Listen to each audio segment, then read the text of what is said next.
বাড়ি ভোলা দেশের জ্বালানি খাতের জন্য এক বড় আশীর্বাদ।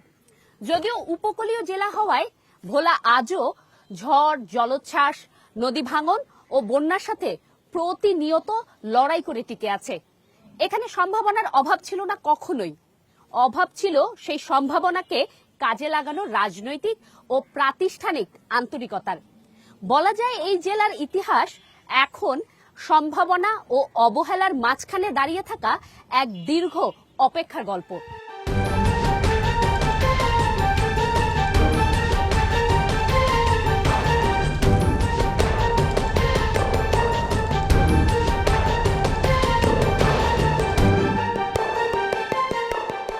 দর্শক, আপনাদের আমন্ত্রণ জানাচ্ছি সেই দ্বীপ জেলা ভোলা থেকে চ্যানেল 24 এর বিশেষ আয়োজন এন মোহাম্মদ ব্যালটে বাংলাদেশের আজকের আয়োজনে আপনাদের সাথে আছি আমি জুমাতুল বিদা, এবং আজ আমাদের সাথে আছেন সম্মানিত চারজন অতিথি। শুরুতে পরিচয় করিয়ে দিব তাদের সাথে।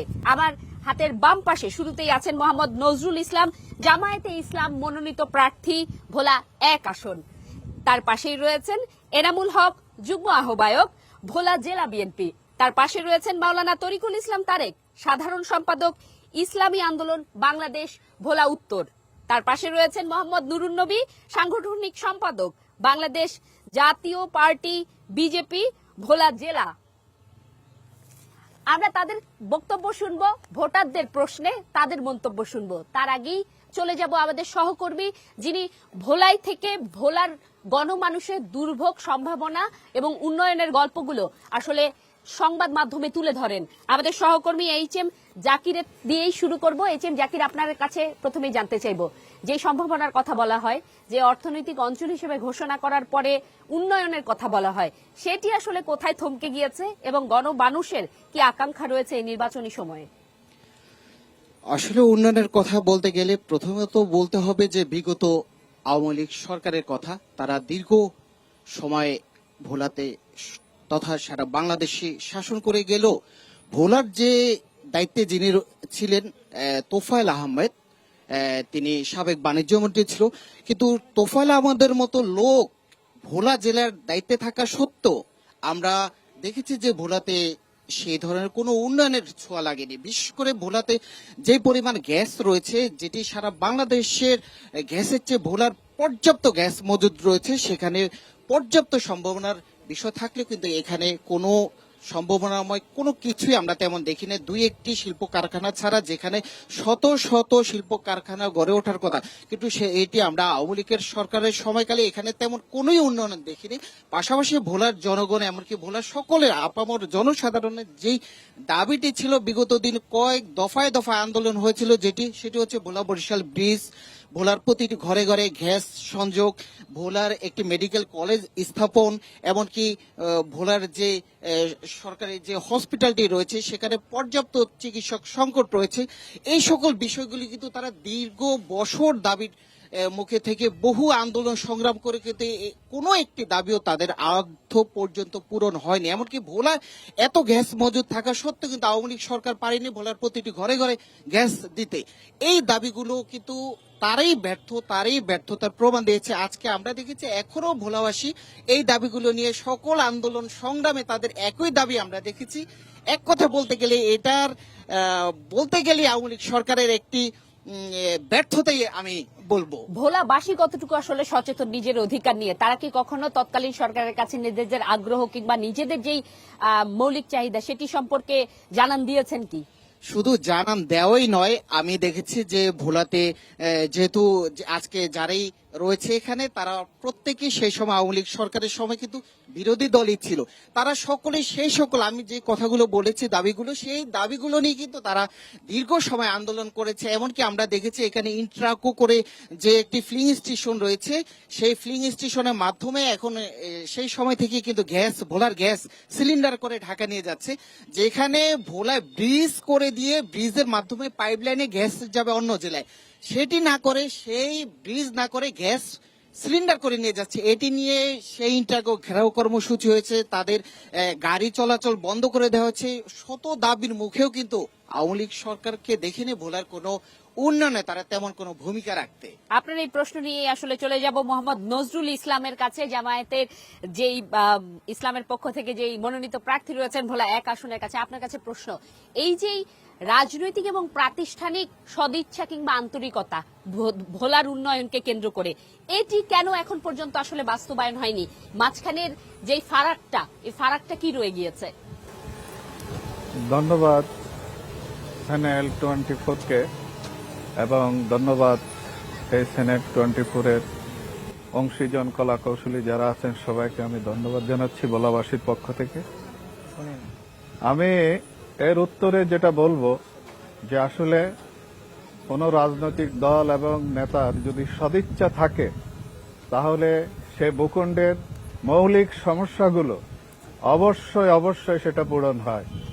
আমি মনে করব এক্ষেত্রে বিগত দিনে যারা রাজনীতি করেছেন এবং এলাকার জনগণের ভোলা জেলার প্রতিনিধিত্ব করেছেন, তাদের সদিচ্ছার অভাবে, আন্তরিকতার অভাবে এই সকল মৌলিক যে সমস্যাগুলো আছে ভোলাবাসীর, এগুলো পূরণ হয় নাই। এবং আমরা মনে করি ইনশাআল্লাহ বাংলাদেশ জামায়াত ইসলামী সহ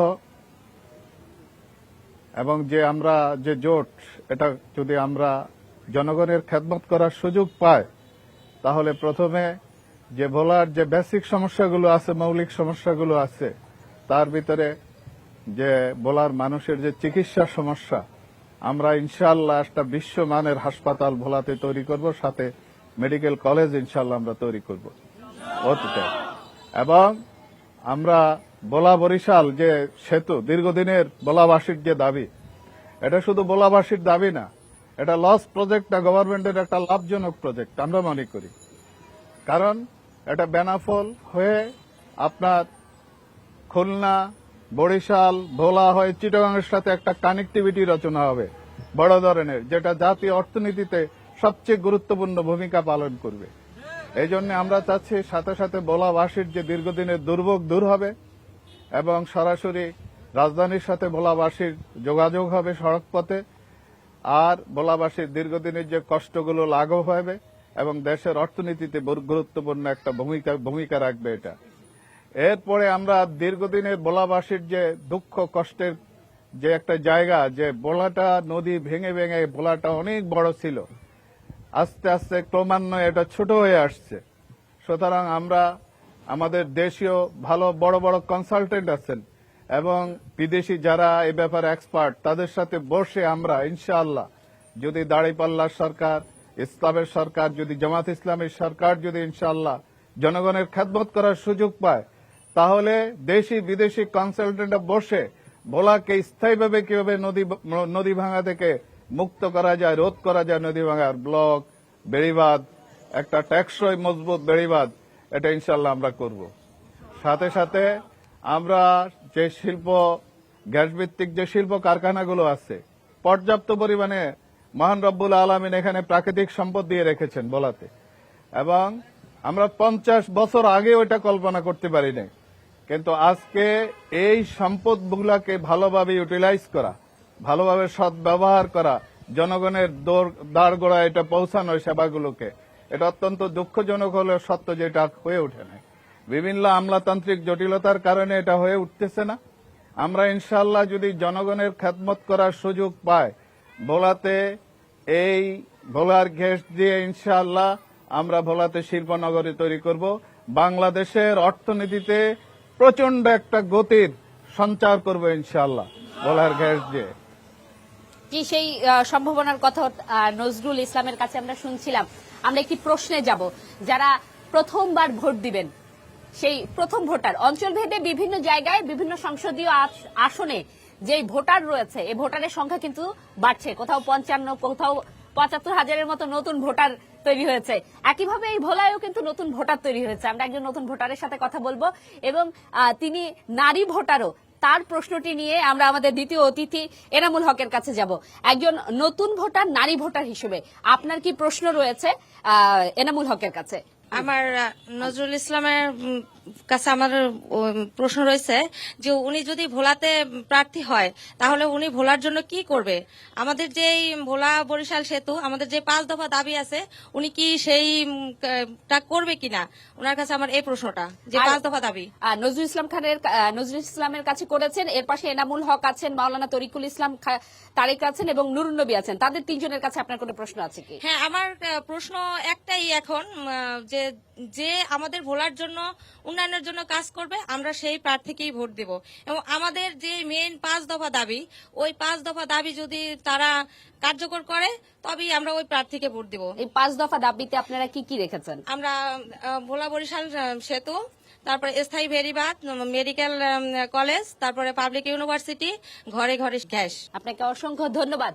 আমরা একজন নতুন ভোটার, নারী ভোটারের প্রশ্ন নিলাম। আমরা চলে যাব যুগ্ম আহ্বায়ক জেলা বিএনপির এনামুল হকের কাছে। যদি আপনার দলের নির্বাচিত যে প্রার্থী রয়েছেন তিনি যদি প্রতিনিধিত্বের সুযোগ পান, বিএনপির পক্ষ থেকে আপনারা এই 5 দফা দাবি বাস্তবায়নে কি কি ধরনের উদ্যোগ নেবেন এবং আপনাদের প্রতিশ্রুতির জন্য কি ধরনের পরিকল্পনা রয়েছে এই জনগণের সামনেই যদি জানাতেন। ধন্যবাদ আপনাকে। আমরা আশা করি বিগত দিনে আমরা জনগণের গণতান্ত্রিক অধিকার, ভোটের অধিকারের জন্য আমরা আন্দোলন করেছি। আলহামদুলিল্লাহ আমরা অনেক প্রাণের বিনিময়ে, অনেক আহতের বিনিময়ে আমরা সেই ভোটের অধিকার ফিরে পেয়েছি। আগামী 12 তারিখে আমাদের ভোট প্রয়োগের দিন। আমরা আশা করব এই জনগণ যদি ভোটের মাধ্যমে বিএনপিকে রাষ্ট্র পরিচালনার দায়িত্ব দেয়, আমাদের চেয়ারম্যান, ভারপ্রাপ্ত চেয়ারম্যান প্রিয় নেতা তারেক রহমান, উনি আমাদের সাথে কাঁধে কাঁধ মিলিয়ে ভোলার আপামর জনগণের দাবিগুলো আছে সেই বিষয়ে কাজ করবেন। ইতিমধ্যে আপনারা জানেন যে ভোলা জেলা বিএনপির আহ্বায়ক আলহাজ গোলাম নবী আলমগীর ভোলা জেলার সকল দলকে সাথে নিয়ে জাতীয় পার্টি, জামাতে ইসলাম, ইসলামী আন্দোলন সহ যারা আছে সবাইকে সাথে নিয়ে আমরা একটা প্ল্যাটফর্ম তৈরি করেছিলাম। আমরা ভোলাবাসী, সেই ভোলাবাসীর ব্যানারে আমরা দীর্ঘদিন আন্দোলন করেছিলাম। ভোলার থেকে আমাদের তরুণ ছেলেরা জীবনের ঝুঁকি নিয়ে চরপশন থেকে পায়ে হেঁটে পদ্মা নদী 3টি নদী পারিয়ে সাঁতরিয়ে পার হয়ে শাহবাগে তারা অবস্থান নিয়েছিলেন। আমি নিজেও তাদের সাথে দীর্ঘদিন ছিলাম শাহবাগে আমাদের দাবি আদায়ের লক্ষ্যে, এবং আমাদের গোলাম নবী আলমগীর সেখানে উপস্থিত হয়ে সবাই সাথে একত্রতা ঘোষণা করে আমাদের দাবির সাথে উনিও সহমত পোষণ করছেন। তো আগামী দিনে আমরা ভোলার যে সেতুর জন্য যে আন্দোলন হচ্ছে, আমরা জানি যে ভোলায় আল্লাহ তাআলা অসীম রহমত, আমরা প্রাকৃতিক সম্পদ গ্যাসে পরিপূর্ণ। ভোলার থেকে গ্যাস যদি লাইনের মাধ্যমে অন্য কত নিতে যায় তাতে প্রায় 18 থেকে 20 হাজার কোটি টাকা খরচ হবে। আর যদি ভোলায় আমরা সেতু তৈরি করি সেখানে 12 থেকে 15 হাজার কোটি টাকা খরচ হবে।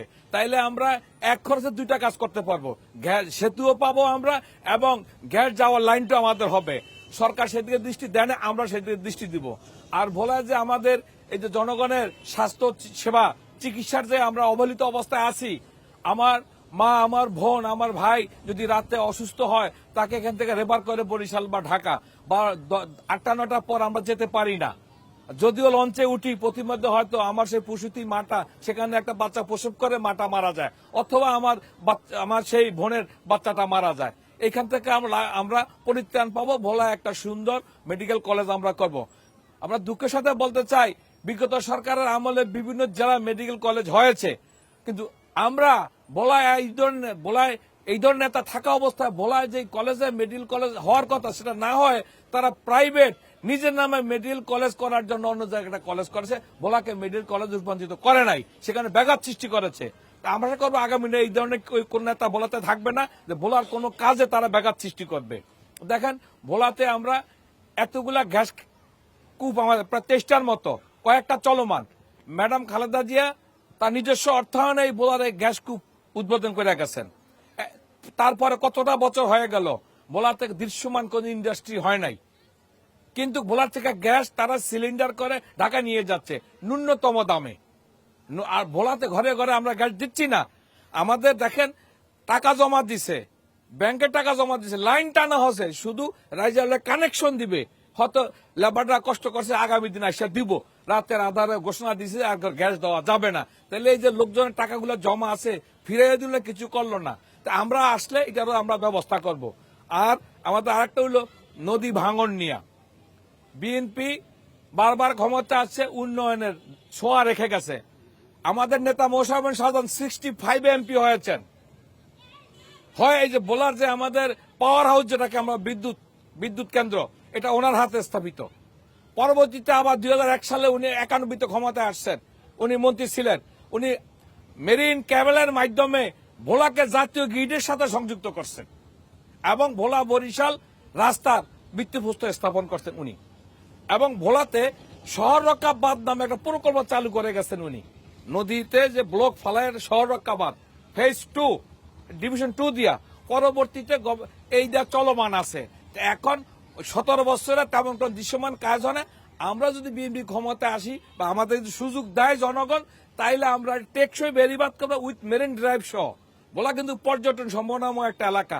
আমরা যে ঢাকা কক্সবাজার থেকে যে মেরিন ড্রাইভ আছে, আমরা এই জাতীয় আমরা প্রায় 120 কিলোমিটার আমাদের বলার ইচ্ছা করলে আমরা 100 কিলোমিটার করতে পারি। আর বলা এমন একটা দ্বীপ 120 যাইতে কোনো আমাদের ফেরি নাই, ডাইরেক্ট আমরা চলে যাই। এরকম দ্বীপ আর কোথাও নাই। সবখানে ব্রিজ আছে, সাঁকো আছে, ফেরি আছে। আমাদের এত সুন্দর জায়গা, আমরা এটা কাজে লাগাবো। সেই পর্যটনের কথা বলছেন এবং অর্থনৈতিক অঞ্চলের কথা বলছেন। বলছি। আমরা মাওলানা তরিকুল ইসলাম তারেকের কাছে চলে যাব। যে অর্থনৈতিক অঞ্চলের কথা, সেটি কিন্তু গেল বছরই ঘোষণা করা হয়েছে ভোলাকে, কিন্তু যে দৃশ্যমান অবকাঠামোগত উন্নয়ন কিংবা শিল্পর যে উন্নয়ন, সেটি কিন্তু এখন পর্যন্ত চোখে পড়েনি। 24-এর অভ্যুত্থান পরবর্তী সময়ে এই সময়টুকুতেও ভোলা কেন পিছিয়ে? আপনার কাছে সেই বিষয়টি জানতে চাইবো। এবং আপনারা যদি ক্ষমতায় আসেন, সেক্ষেত্রে শিল্পাঞ্চলের যে উন্নয়ন, অর্থনৈতিক অঞ্চল হিসেবে যে ধারাবাহিকতা থাকার কথা, সেটি অব্যাহত রাখা এবং পর্যটন নগরী হিসেবে গড়ে তোলার ক্ষেত্রে আপনার দল আসলে কি ধরনের পদক্ষেপ নেবে? বিসমিল্লাহির রহমানির রহিম। এন মোহাম্মদ ব্যালটে বাংলাদেশ কর্তৃক আয়োজিত আজকের এই যারা রয়েছেন আয়োজক, সহ-আলোচক এবং সুধীবিন্দু, সকলকে জানাই ইসলামী আন্দোলন বাংলাদেশ এবং ভোলা 1 আসনের এমপি পদপ্রার্থী মাওলানা ওবায়দুর রহমান বীর মোস্তফার পক্ষ থেকে আন্তরিক শুভেচ্ছা অভিনন্দন। আপনি যে প্রশ্নটি করেছেন, আমার সহ-আলোচকরা তারও করেছেন। আসলে বাংলাদেশের ভিতরে সবচেয়ে বড় দ্বীপ জেলা হল দ্বীপ জেলা ভোলা। আমরা অতীতেও আমরা সরকারকে দিয়ে যাচ্ছি, কিন্তু আমরা আসলে বঞ্চিত। সকল ক্ষেত্রে আমরা সরকারের পক্ষ থেকে যে বাজেটগুলো হয়ে থাকে, ভোলার মানুষ আমরা সবচেয়ে অবহেলিত এবং বঞ্চিত। দীর্ঘদিনে যারা ক্ষমতা ছিল, ভোলার জন্য আসলে বাস্তবে তারা কিছু করেনি। ইচ্ছা করলে তারা করতে পারত।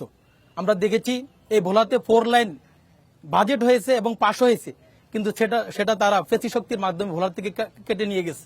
ভোলাতে একটি মেডিকেল কলেজ হওয়ার কথা ছিল, কিন্তু আমরা অদৃশ্য শক্তির মাধ্যমে এই ভোলার থেকে মেডিকেল কলেজটা নিয়ে গেছে। আমরা নদী ভাঙ্গনের যে বাজেটগুলো আমরা দেখেছি অতীতে, সবচেয়ে বড় মেগা বাজেট হয়েছিল এই ভোলাতে, কিন্তু সেই বাজেট শুধুমাত্র কিছু পাথর দিয়ে আমাদেরকে নামতে আসতে শুধুমাত্র কিছু কাজ করা হয়েছে। সত্যিকারে আজকে নদী ভাঙ্গনে ভোলা বিলীন হয়ে যাচ্ছে, সেই নদী ভাঙ্গন থেকে আমরা রক্ষা পাইনি। আমরা আজকে ভোলার থেকে ইলিশ বলেন, আজকে সবচেয়ে বড় যে জিনিসটা হলো গ্যাস, বাংলাদেশে অন্য কোনো অঞ্চল থেকে এত পর্যাপ্ত গ্যাস দিচ্ছে না, যেটা আমরা ভোলাবাসী দিচ্ছি। এয়া সত্ত্বেও আজকে আমাদের ভোলা বরিশাল সেতু বলেন, তাছাড়াও আজকের আমাদের যে মেডিকেল কলেজে যে কত প্রয়োজন, আপনি যদি আজকে সন্ধ্যাকালে অসুস্থ হয়ে পড়েন, আপনাকে ভোলার থেকে নেওয়া আমাদের সম্ভব না। অসংখ্য মানুষ আজকে ভোলার চিকিৎসা অবহেলার কারণে ট্রলারের ভিতরে, লঞ্চের ভিতরে, স্পিড বোটে মারা গেছে। কয়েকদিন আগে ঝড় হয়েছে, আমার এই ভোলার মানুষকে তো সে আপনার আমাদের লক্ষ্মীপুরে দাফন করতে হয়েছে। এটা আমাদের বড় লজ্জাজনক এবং দুঃখ পরিতাপের বিষয়। আপনি বলছেন যে 24-এর পরে কেন হলো না? 24-এর পরে আমরা ভোলার সকল রাজনৈতিক দল এবং সামাজিক সংগঠন মিলে ঐক্যবদ্ধভাবে আমরা ভোলাবাসীর ব্যানারে আমরা আন্দোলন করেছিলাম। আমরা আশান্বিত হয়েছিলাম যে আমাদের ভোলার মানুষের সম্ভবত যেহেতু পট পরিবর্তন হয়েছে, এই সরকার যে ইন্টারিম সরকার, তিনি আমাদের আশা আকাঙ্ক্ষা পূর্ণ করবেন। কিন্তু ইন্টারিম সরকারের জ্বালানি উপদেষ্টা তিনি যে ল্যাঙ্গুয়েজ এবং যে ভাষা ব্যবহার করেছেন, হয়তো আপনারা চ্যানেলের মাধ্যমে দেখেছেন, অনেকটা আমাদের সাথে তাদের দ্বিতীয় বিষয়টা বাকবিতণ্ড হয়েছে। তিনি বলেছেন যে কেয়ামত হয়ে গেল, গ্যাস দেওয়া সম্ভব না। আমাদের ভোলাবাসীর দাবি ছিল যে আমরা যেহেতু ভোলার থেকে যে পরিমাণে গ্যাস নেন, শুধু 1% গ্যাস দিলে আমাদের ভোলাবাসী যথেষ্ট, আপনারা নেন, এটা আমাদের আপত্তি নাই।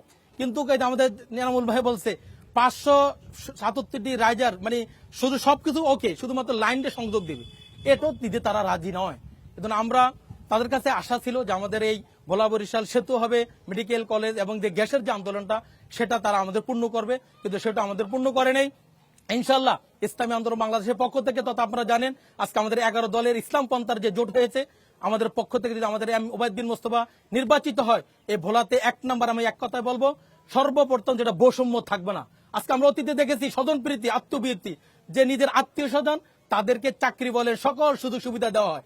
আমরা বৈষম্য রাখবো না এবং ভোলার যে সমস্যাগুলো এগুলো দিবালোকের ন্যায় স্পষ্ট, সেগুলো আমরা ইনশাল্লাহ 100% কাজ করব। অতীতে আমরা ফেসিস্ট আমলে দেখেছি, তারাই বলেছে যে 100 টাকা বাজেট হয় আর গ্রামে গিয়ে মাত্র 20% যায়, কিন্তু আমরা বলবো 20% ব্যাট গিয়ে 80% কাজ ইনশাল্লাহ এই ভোলার মানুষের জন্য আমাদের প্রার্থী করবে। এই ভোলার রূপ পরিবর্তন হয়ে যাবে, ভোলার মানুষ আমরা ধারে ধারে যাব। আজকের ভোলার মানুষ চাচ্ছে কারা মানুষের door to door, man to man কাছে পায়, সবসময় অতীতে ছিলবন থাকবে। আমরা এখনো দেখতেছি অনেকে এসির ভিতরে বসে রাজনীতি করতেছেন, মানুষের আশেপাশে দুঃখ দুর্দশা পাওয়া যায় না। এমপি হলে তাদের কাছে যেতে হলেও অনুমতি লাগে, অনেক দরজা পেরোয় তারপর যেতে চায়।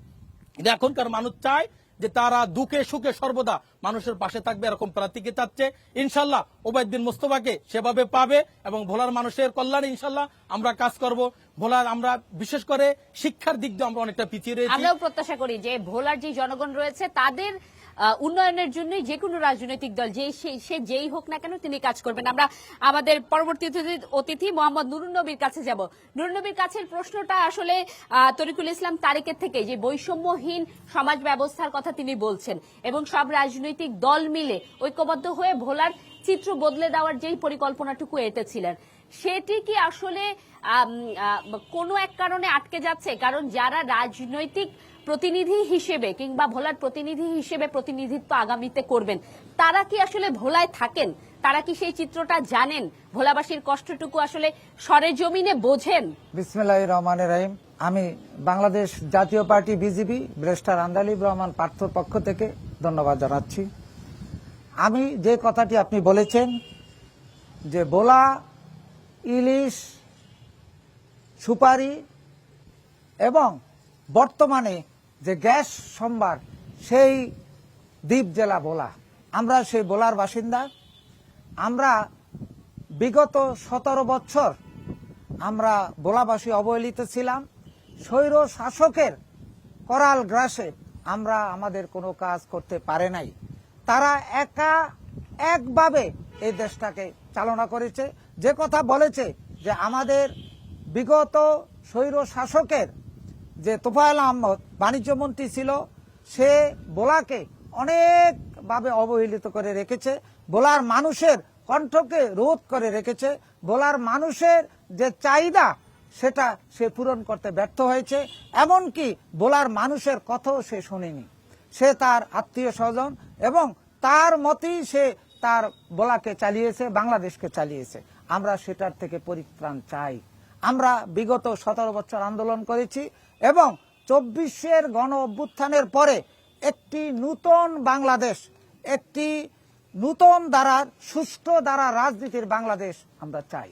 এবং আমাদের নেতা ব্যারিস্টার আন্দালিব রহমান পার্থের মূল মন্ত্র হলো আমি সবাইকে নিয়ে রাজনীতি করতে চাই। ভোলা যেহেতু একটি অবহেলিত দ্বীপ, ভোলার উন্নয়নের জন্য আমি সবাইকে নিয়ে কাজ করতে চাই। আমরা যে কথা বলেছি যে ভোলার মূল 5টি মৌলিক দাবি, আমরা দ্বীপ জেলায় থাকি, আমাদের এই দাবিটা একান্তভাবে আমাদের চাওয়া পাওয়ার মধ্যে পড়ে। যে কথা এনামুল বলেছে, মাওলানা তরিকুল ইসলাম বলেছে যে আমরা সবাই মিলে একটি প্ল্যাটফর্মে গত কয়েক বছর ধরে আন্দোলন করে যাচ্ছি যে 5টি মৌলিক দাবি, ভোলার মানুষের প্রাণের দাবি, ভোলার মানুষের দাবি, সেটা হলো ভোলাকে নদী ভাঙ্গার থেকে রক্ষা করা। তারপরে হলো যে অবহেলিত ভোলা, সে অবহেলিত ভোলাকে অর্থনৈতিকভাবে চাঙ্গা করা। সেই জন্য আমাদের যে গ্যাস সম্ভার ভোলায় আমাকে আল্লাহ তাআলা দিয়েছে, প্রাকৃতিকভাবে পেয়েছি, সেটাকে সুষ্ঠু ব্যবহার এবং সেটাকে ব্যবহারের জন্য আমাদের ভোলাতে বেশ কয়েকটি শিল্প কারখানার প্রয়োজন। সে কাজগুলি করার জন্য এবং যে কথা আমাদের বলেছে ভোলা আমরা মূল ভূখণ্ড থেকে বিচ্ছিন্ন, সেই ভোলাকে আমরা খণ্ডের সাথে সংযুক্ত করার জন্য আমাদের একটি সেতুর প্রয়োজন। সেই সেতুর জন্য আমাদের আন্দোলনরত ছেলেরা, যে কথা এনামুল বলেছে যে অনেক কষ্ট করেছে, অনেক 10 কিলোমিটার নদী পার হয়ে ঢাকায় গিয়ে আন্দোলন করেছে, আমরা তার সাথে একমত পোষণ করেছি এবং আমাদের নেতা ব্যারিস্টার আন্দালিব রহমান পার্থ তাদের সাথে একত্রতা ঘোষণা করেছে, তাদের সুচিকিৎসার ব্যবস্থা করেছে যারা আহত হয়েছে। আমরা এই কাজগুলি করতে চাই এবং করব। ব্যারিস্টার আন্দালিব রহমান পার্থ বর্তমানে আমাদের মার্কা হলো গরুর গাড়ি, আমরা ঐক্যের থেকে আমরা প্রার্থী, সে যদি ইনশাল্লাহ আপনাদের দোয়ায়, ভোলার জনগণের আশীর্বাদে এবং দোয়ায় সে যদি 12 তারিখে নির্বাচনে এমপি হতে পারে, আমরা আমাদের বর্তমান যে ঐক্যের নেতা আমাদের বেগম খালেদা জিয়ার একেবারে সুপুত্র তারেক জিয়া যদি সরকারে আসতে পারে, বিএনপি যদি সরকারে আসতে পারে, আমরা ভোলাবাসী আমরা মনে করি আমাদের নেতা ব্যারিস্টার আন্দালিব রহমান পার্থ এই তারেক জিয়ার সাথে মন্ত্রী পরিষদে থেকে ভোলার উন্নয়নে সে কাজ করবে, ভোলাবাসীকে নিয়ে সে চিন্তা করবে। কথা বলছিলাম প্রার্থীর সাথে। এই মুহূর্তে আমরা আরেকবার চলে যাব জনগণ যারা এই ভোলার সম্মানিত ভোটার, তাদের কাছে জানতে চাইবো যে তাদের কি প্রশ্ন রয়েছে এই আগামী জনপ্রতিনিধিদের কাছে এবং তাদের কি চাহিদা রয়েছে, কি বলবার রয়েছে। আমরা একটু সরাসরি কথা বলি। আপনার কি প্রশ্ন রয়েছে আমাদের আগামী প্রতিনিধিদের কাছে? আমার প্রশ্ন হচ্ছে, বলায় উন্নয়ন করবে এই ধরনের একজন এমপি নির্বাচনযোগ্য প্রার্থীকে আমরা ভোট দিব এবং যারা আমাদের বলা 5টি দাবি আছে, বলা মেডিকেল কলেজ, আমাদের গ্যাস, পারিবারিক গ্যাস, বলা সেতু, বলা বেড়িবাঁধ, যেটা এই 5টি সেতু এবং চিকিৎসা সেবা এগুলো যেতে পারবে এই প্রার্থীকে আমরা ভোট দিব এবং জনগণের কাছে একটি যে যোগ্য প্রার্থীকে আমরা ভোট দিব যাতে আমরা আমাদের দাবিগুলো আদায় করতে পারি তার কাছ থেকে। ধন্যবাদ আপনাকে। অসংখ্য ধন্যবাদ। দাবি আদায়ের বিষয়ে তিনি প্রশ্ন করেছেন। আমরা আরেকজন নতুন প্রজন্মের প্রতিনিধির সাথে কথা বলবো, একটু তার থেকে জানতে চাই যে তার কি প্রশ্ন রয়েছে নতুন প্রজন্মের একজন প্রতিনিধি হিসেবে। নতুন প্রজন্মের প্রতিনিধি হিসেবে আমার সর্বোচ্চ এই যে 5 দফা দাবি যে চলে আসছে, আমরা এই নতুন প্রজন্ম ভোলার রাজনীতিতে এই 5 দফা দাবিকে এস্টাবলিশ করেছি। এখন আমাদের গর্ব হয় যে আমাদের জনপ্রতিনিধিরা আগামী দিনে এই 5 দফা দাবিকেই কেন্দ্র করে রাজনীতিটা করছে এবং আগামী দিনে নির্বাচনে ভোট চাচ্ছে তারা এই 5 দফা দাবিকে কেন্দ্র করে। আমার কথা হলো যে আপনারা শুধু আশ্বাস নয়, আমাদেরকে আশ্বাস দিয়ে আমাদের ভোট নিবেন, তারপরে নির্বাচিত হওয়ার পরে গত সরকারগুলোর মতো আমাদের পাশ কাটিয়ে যাবেন, এটা হবে না। আমরা মাঠে আছি, মাঠে থাকব এবং আপনারা নির্বাচিত হলে আমাদের এই 5 দফা দাবি কিভাবে বাস্তবায়ন করবেন সেটা নিয়ে চিন্তিত থাকবেন এবং আমাদেরকে সর্বোচ্চ প্রতিশ্রুতি আপনাদেরকে দিতে হবে। ভোলার এই গণমানুষের দাবি আদায়ে আপনারা সর্বোচ্চ চেষ্টা করবেন এবং সর্বোচ্চ প্রতিশ্রুতি দিবেন এবং এই দাবি আদায়ে সচেষ্ট হবেন, সংসদে বলবেন। এবং আমাদের আরেকটা বড় যে জিনিস সেটা হলো আমাদের এই ভোলায় স্বাস্থ্য ব্যবস্থার কথা অবশ্যই আসছে, একেবারে বিন্দু মাত্র স্বাস্থ্য ব্যবস্থা একবারে শূন্য পর্যায়ে। আমরা গত সরকারগুলোতে দেখেছি যেই ভোলা বরিশাল সেতু 2025 সালে উদ্বোধন হওয়ার কথা ছিল, সেই ভোলা বরিশাল সেতু এখনো ভিত্তিপ্রস্তরই স্থাপন হয় নাই, যেই কারণে আমরা ভোলাবাসী কমিটি যে আন্দোলন করেছে, সংগ্রাম করেছে, যেই ত্যাগ তিতিক্ষা তারা স্বীকার করেছে, সেই ত্যাগ তিতিক্ষার মূল্যায়ন আজকে এস্টাবলিশড হয়েছে যে ভোলা বরিশাল সেতু, ভোলায় পাবলিক বিশ্ববিদ্যালয়, ভোলায় মেডিকেল কলেজ, ভোলায় এই শহর রক্ষা বাঁধ এবং ভোলাতে যে উন্নয়নের যে জোয়ার আগামী দিনে আসবে সেটা তাদেরকে করতে হবে, করতে বাধ্য হবে। এবং আমি আরো বলি, তরুণ কথা আমরা বলতে পারি যে তার যে প্রশ্নটি আসলে আপনাদের কাছে সেটি হচ্ছে তারা আর আশ্বাসে বিশ্বাস রাখতে পারছেন না। ভোলাবাসীর মূলত দেয়ালে পিঠ থেকে গিয়েছেন, তারা প্রতিশ্রুতিটি এখন কাগজে কলমে কিংবা মানে কেবলমাত্র কথাই চাচ্ছেন না, বাস্তবিক দৃশ্যে চাচ্ছেন। আপনাদের কাছে সবার কাছে একে একে এই প্রশ্ন নিয়ে যাব। শুরুতেই চলে যাব প্রার্থী নজরুল ইসলামের কাছে, সংক্ষেপে যদি এই প্রশ্নের উত্তর দিতেন। জি ধন্যবাদ। আমাদের একজন নতুন ভোটার, এক বোন প্রশ্ন করেছেন এবং 2 ভাই প্রশ্ন করেছেন ভোলার উন্নয়নের ব্যাপারে, 5 দফার ব্যাপারে। বাংলাদেশ জামাত ইসলামীর শ্রদ্ধাভাজন আমিরে জামাত ডক্টর শফিকুর রহমান সাহেব, ওনার নখদর্পণে আছে, আমরা ওনাকে এটা এই ভোলার সমস্যাগুলো, মৌলিক সমস্যাগুলোর কথা ওনাকে পৌঁছিয়ে দিছি এবং ইনশাআল্লাহ একটা আনন্দের বিষয় হলো দলমত নির্বিশেষে জাতি ধর্ম বর্ণ নির্বিশেষে সবাই এই ভোলা 5 দফা দাবির ব্যাপারে ঐক্যমত। সুতরাং আমাদের কমিটমেন্ট হলো আমরা কথায় বিশ্বাসী না কাজে বিশ্বাসী ইনশাআল্লাহ। আগামীতে যদি আমরা ম্যান্ডেট পাই এবং জনগণের খেদমত করার যদি অধিকার পাই, সুযোগ হয়, ইনশাআল্লাহ আমরা যত তাড়াতাড়ি সম্ভব অ্যাজ সুন অ্যাজ পসিবল ইনশাআল্লাহ বলার এই সমস্যাগুলো আমরা ইনশাআল্লাহ সলভ করবো ইনশাআল্লাহ। আমরা এনামুল হকের কাছে যাব। তিনি তার বক্তব্যে বলছিলেন, প্রশ্নে বলছিলেন যে জনপ্রতিনিধি নির্বাচিত হয়ে যাওয়ার পরে আর জনগণকে চিনবেন কিনা এই প্রশ্নটি করেছেন। আপনি যদি আপনার দলের পক্ষ থেকে, প্রার্থীর পক্ষ থেকে বিষয়টি উত্তর দেন। আমি বিএনপির পক্ষ থেকে বলতে চাই, ভোলার এই 5 দফা দাবি নিয়ে আমাদের ভোলা জেলা বিএনপির সভাপতি আলাস গোলাম রবি আলমগীরের নেতৃত্বেই একটা আমরা ভোলাবাসী সংগঠন আছে। উনি আমাদের আন্দোলনের সাথে জড়িত। বিগত দিনে উনি চাচ্ছেন এগুলা হোক। দুঃখের বিষয় আমরা করেছি আন্দোলন আর মুন্সিগঞ্জে দিয়ে দিছে মেডিকেল কলেজ। আমরা এই স্বাস্থ্য উপদেষ্টার এই কর্মকাণ্ডের জন্য তীব্র নিন্দা জানাই। আর আমাদের ভারপ্রাপ্ত চেয়ারম্যান তারেক রহমান, ওনারও কথা, ভোলায় জনগণের সাথে একাত্মতা ঘোষণা করে, ভোলা বিএনপির সাথে পরামর্শ করে। উনি যদি ক্ষমতা যায়, জনগণ যদি ক্ষমতা দেয়, তাহলে ভোলা উন্নয়নের সকল কর্মকাণ্ড উনি করবেন। সেতু বলেন, ব্রিজ বলেন, মেডিকেল কলেজ বলেন, মেরিন ড্রাইভ বলেন, পর্যটন বলেন, গ্যাস ভিত্তিক শিল্প কারখানা বলেন, ঘরে ঘরে গ্যাস বলেন, এবং একটা বেসরকারি বিশ্ববিদ্যালয় বলেন, সকল ব্যাপারেই উনি কাজ করার জন্য আগ্রহ প্রকাশ করছে এবং কাজ করবেন ইনশাআল্লাহ। আমরা চলে যাব মাওলানা তরিকুল ইসলাম তারেকের কাছে। আপনার কাছে প্রশ্ন, দর্শকের পক্ষ থেকে যখন বলা হচ্ছিল যে সেতুটি হওয়ার কথা ছিল 25-এ, যেটির ভিত্তিপ্রস্তরই এখন পর্যন্ত স্থাপিত হয়নি, সেটির যদি উত্তরটি আপনার জায়গা থেকে দিতে। আপনার জ্ঞাতার্থে বলতে চাই, আমাদের দলের যিনি আমির পীর সাহেব চরমনায়, তিনার বাড়ি চরমনায়, তিনি এমন একজন লিডার যিনি গ্রাম থেকে গ্রামে সফর করে থাকেন। তিনি এই ভোলা বরিশাল বিরোধীর ভুক্তভোগী একজন। এবং আমি বলতে চাই, ইসলামী আন্দোলন বাংলাদেশ জাতীয় নেতা হিসেবে এই ভোলার এই 5টি দাবি নিয়ে সরকারি স্কুল মাঠে সবচেয়ে বড় সমাবেশ করেছিল ইসলামী আন্দোলন বাংলাদেশের আমির। সেই হিসাবে তিনি ভুক্তভোগী, তিনি ভালো করে জানেন। আমরা শুধু কথা বিশ্বাসী না, আমাদের অমি ভাই বলেছিলেন নতুন ভোটার যে আমরা আশ্বাস আর বিশ্বাস হতে চাই না, এটা আমরা স্লোগান দিয়েছিলাম। আমি আপনাকে বলতে চাই যে এখন যারা উন্নয়ন করবে না, আওয়ামী লীগের মতো শুধু প্রতিশ্রুতি দিবে 10 টাকা চাল খাওয়াবে, পর আমরা 10 টাকা কুড়া কিন্তু পাই না, এরকম প্রতিশ্রুতি দিয়ে পরে যারা বাস্তবায়ন করবে না, এ দেশের ছাত্ররা আন্দোলন করে শিখে গেছে, দেয়ালে দেয়ালে লিখন শিখে গেছে, যারাই ধোকাবাজি করবে তাদেরকে এই দেশের তরুণরা সেই জবাব দিবে আন্দোলন সংগ্রামের মাধ্যমে। আপনাকে অসংখ্য ধন্যবাদ। আমরা চলে যাব মোহাম্মদ নুরুন নবীর কাছে। যদি প্রতিশ্রুতি বাস্তবায়নে নির্বাচিত জনপ্রতিনিধি ব্যর্থ হয়, আপনারা যদি তখন ক্ষমতায় নাও থাকেন, আপনারা আপনাদের দলের পর্যায় থেকে আসলে কি ধরনের উদ্যোগ নেবেন এই ভোলাবাসীর পক্ষ থেকে? ধন্যবাদ। নতুন প্রজন্মের যে প্রশ্নটা, আমাদের নেতা ব্যারিস্টার আন্দালিব রহমান পার্থ কিন্তু নতুন প্রজন্মের নেতা। সে কিন্তু নতুন প্রজন্মদের নিয়ে চিন্তা ভাবনা করেন।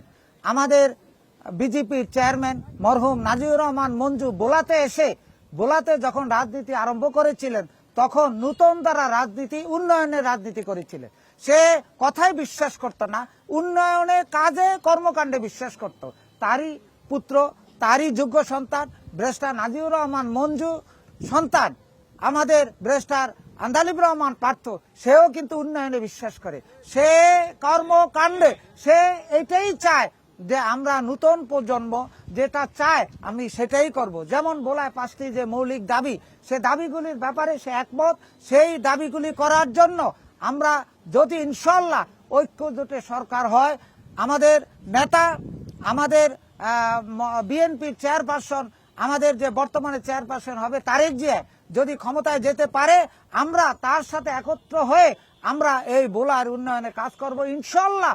আমি কথা দিতে পারি, আমি নিশ্চিত করতে পারি যে নতুন প্রজন্মের একমাত্র বাংলাদেশের বাহক হলো ব্যারিস্টার আন্দালিব রহমান পার্থ। নতুন প্রজন্মের চিন্তা করি, সে বাংলাদেশে একটি পরিবর্তনশীল বাংলাদেশ চায়, সবাইকে নিয়ে এই দেশটাকে একটি উন্নত দেশ হিসাবে পরিণত করতে চায়। আমরা সেই প্রত্যাশা করি নতুন বাংলাদেশের যেই আবহের কথা বললেন, সেই আবহের ছোঁয়া যাতে লেগে যায় এই ভোলাবাসীর কাছে এবং ভোলাবাসীও যাতে সেই সুফলটুকু পায়। আমরা এই মুহূর্তে চলে যাব সরাসরি আমাদের অতিথিদের কাছে, তাদের থেকে সংক্ষেপে জেনে নিব তাদের নির্বাচনী প্রতিশ্রুতি। শুরুতেই চলে যাচ্ছে মোহাম্মদ নজরুল ইসলাম, জামায়াতে ইসলামের মনোনীত প্রার্থী ভোলা 1-এর, তার কাছে তার নির্বাচনী প্রতিশ্রুতি জনগণের জন্য। আমি বলবো, যারা জুলাই আন্দোলনে ত্যাগের মাধ্যমে যারা আমাদেরকে অবারিত সুযোগ করে দিলেন, ইনশাল্লাহ আমরা যদি জনগণের খেদমত করার সুযোগ পাই, অবশ্যই আমরা ভোলাতে একটি বিশ্বমানের হাসপাতাল এবং উইথ মেডিকেল কলেজ এবং ভোলা বরিশাল যে সংযোগ সেতু, যেটা কয়েকটা জেলার সাথে, চিটাগাংয়ের সাথে, বন্দরনগরী চিটাগাংয়ের সাথে কানেক্টিভিটি রচনা করবে। অবশ্যই আমরা প্রথমত এগুলোকে প্রায়োরিটি দেব এবং অগ্রাধিকার ভিত্তিতে এটা ইনশাআল্লাহ আমরা করব। সকলের এটাই। আমরা এর মুহূর্তে চলে যাব এনামুল হকের কাছে, যুগ্ম আহ্বায়ক ভোলা জেলা বিএনপি। আপনার দলের প্রার্থীর হয়ে আপনার প্রতিশ্রুতি। আমার দলের প্রার্থী আলাস গোলাম রনির পক্ষ থেকে আমাদের প্রতিশ্রুতি এই যে উনি নিজেই 5 দফার জন্য আন্দোলন করতেছেন। তারপরও আমরা সেতুর পরে এই সুস্থ চিকিৎসা ব্যবস্থার জন্য বলে একটা মেডিকেল কলেজ হোক, উন্নত চিকিৎসার ব্যবস্থা হোক, সেই ব্যাপারে সহ আমরা সকল বিষয়ে আমরা প্রতিশ্রুতিবদ্ধ, আমরা কাজ করব। আপনাকে অসংখ্য ধন্যবাদ। চলে যাব মাওলানা তারিকুল ইসলাম তারেকের কাছে, সাধারণ সম্পাদক ইসলামী আন্দোলন ভোলা উত্তর। আপনার প্রতিশ্রুতি আপনার প্রার্থীর হয়ে।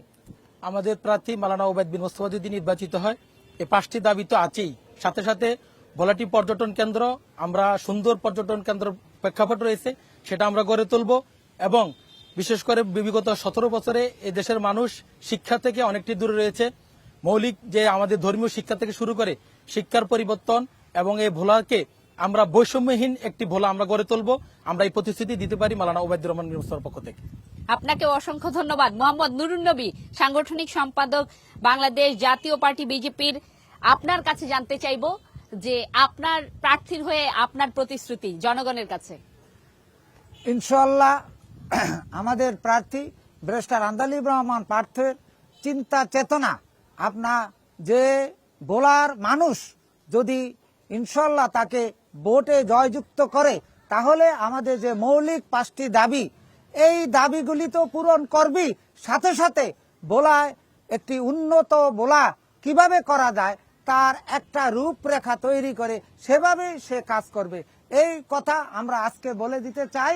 আমরা যদি বিএনপি সরকার এবং ঐক্যজোটের সরকার ক্ষমতায় আসে, তাহলে আমাদের নেতা ব্যারিস্টার আন্দালিব রহমান পার্থ এই কাজগুলি করবে ভোলাবাসীর উন্নয়নের জন্য, ভোলাবাসীর জন্য, ভোলারবাসীর কথা চিন্তা করে এই কাজগুলি সে করবে। একথা আমরা ইনশাআল্লাহ বলতে চাই।